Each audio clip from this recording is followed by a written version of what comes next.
It brings us to Alan Hahn's Knicks Fix. He's in the Squarespace studio. Al Troutwick back on the Chase Bridge. So, take us through the growth process of Dennis Smith Jr. Well, let's begin with what he said after his 13 assist, 0 turnover performance the other night, when he talked about how he had a lengthy meeting with David Fizdale before practice on Saturday leading into that Sunday night performance from him. And in that, Fizdale noted Smith's issues with fatigue and the mistakes he was making based on fatigue.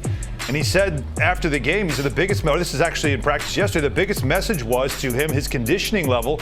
I challenged him to get into much better shape. We had a good long talk about that, and he took it to heart. You know, you remember that 31-point performance in Detroit. A couple of games after that, including the back-to-back the very next night, Smith was showing those signs of fatigue. So certainly that is something that they were noting as a coaching staff and now have brought to his attention.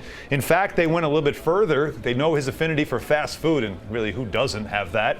And what David Fizdale had him do is meet with the team's nutritionist as well to discuss maybe having a better diet. In fact, he went to the grocery store with the nutritionist to get some better food at home for him. So it starts with that. Now, this is all from David Fizdale's days with the Miami Heat, where they have one of the best standards when it comes to conditioning and nutrition with a lot of players that they have brought through their program there. Now, what we noticed in the game was that Dennis Smith had great energy, so did it have immediate impact? Remains to be seen. We'll watch tonight for sure.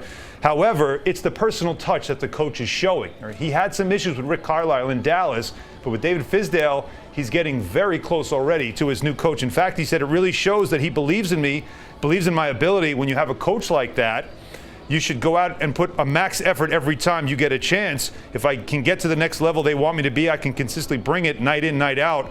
I think I'm fully capable of that. So the Knicks are already investing in this player, and the player is certainly responding accordingly. You know, at some point the light goes on or it doesn't, right? Yeah, it's true. Okay, next up, Karl-Anthony Towns in with the Minnesota Timberwolves, misses his first game in his NBA career. Turns out that the car accident that he was in was a little more serious than we thought. Yeah, let's follow up on this. As we remember from Friday night, the first game back from the break, Karl-Anthony Towns here with the Minnesota Timberwolves, but did not play. And as the story was, he was involved in a car accident as he was heading to the airport to meet the team charter. Well, it turns out, as he told the story, it was a lot more serious than just a simple fender bender. In fact, he said it could have been much worse. In all honesty, I probably should not have made it out like I did.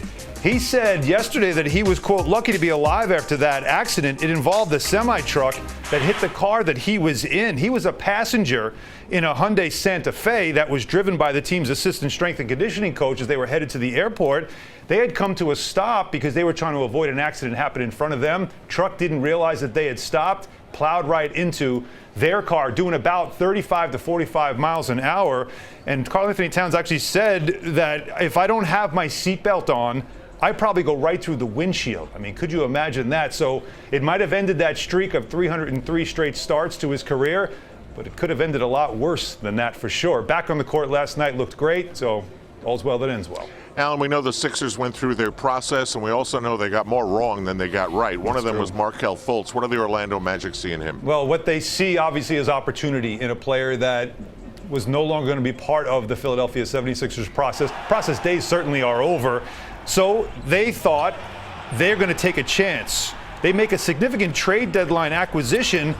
They're trying to make the playoffs for the first time in 7 years, and they go for a player that might not play this season at all, but they think this is going to pay off down the road. Remember, #1 overall pick in 2017, has only played in 33 games over the last 2 seasons because of TOS that he was dealing with that gave him some numbness in his hand. In fact, he described it almost like he couldn't lift up his arms. You lose feeling in your fingers, tingling in your fingers, numbness, and that led to, of course, his issues with shooting the basketball that everybody saw all the videos and what it looked like when he was shooting. This is a guy that was one of the great scorers in college basketball as a freshman. So the Magic feel like that this is a high reward, low risk play. They can bring him in. They're giving him plenty of time to work his way back, hoping he might play this season, but for now showing patience with a player that they think will be a big part of their future.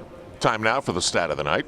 All right, look, first of all, winning at home was a rarity, of course, for this team right now. But what they actually did in this game, can't believe how long it's been. 130 points they scored in that game against the Spurs on Sunday night. They hadn't done that in 8 years. It goes back to April 2011, where they scored 130 points in regulation. By the way, Kevin Knox was 11 years old. Mitchell Robinson had yet to play basketball, and DeMar DeRozan played in both games. All right, if you get invited to the Sopranos reunion, you're all set, by the way. Got it.